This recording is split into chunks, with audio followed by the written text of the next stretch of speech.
دغه ناسته چې د لوګر پل اعظم ښاروالۍ د غونډو په تالار کې د ملت یووالي، د اسلامي نظام ثبات او د ولس هوساینې تر نوم لاندې د یاد ولایت سرحدونو، قومونو او قبایلو چارو ریاست لخوا جوړه شوې وه، چې پکې د سرحدونو، قومونو او قبایلو چارو وزارت د جرګو د همغږۍ مرستیال سربیره د لوګر ځای مسؤلینو، دیني علماو او سلګونه تنو قومي مخورو برخه اخیستې وه. ورته مهال ویناوالو د اسلامي نظام پیاوړتیا او ثبات د ټولو هیوادوالو دنده وبلله او زیاته کړه چې په هر وخت کې به د اسلامي امارت مسؤلینو سره یو ځای ولاړ وي. لوګر ولایت ولسونه، قومونه، قومي مشران د افغانستان اسلامي امارت سره یقینا د زړه نه مینه او محبت لري او هر همکارۍ ته تیار دي.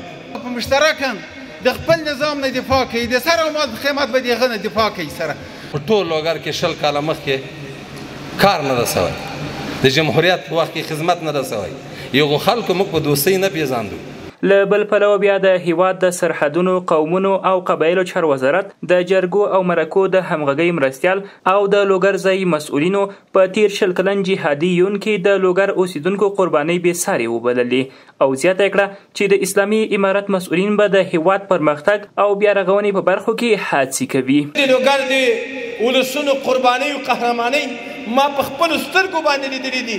زه هېرولی نه شم ان شاء الله تعالی چې په دغو ستونزو کې څه تاسې له موږ سره شریکې کړلې او یا یې عریضې راته راکوئ.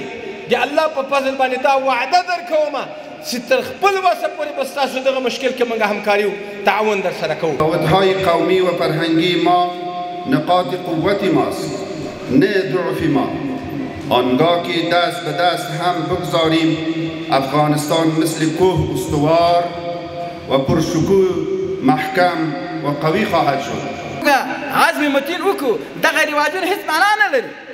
اما له تاوانه خلاص یو، اما له ګناه نه خلاص. د یادولو وړ ده چې دغه ناسته د شهیدانو ارواحو ته په دعا سره پای ته ورسېده.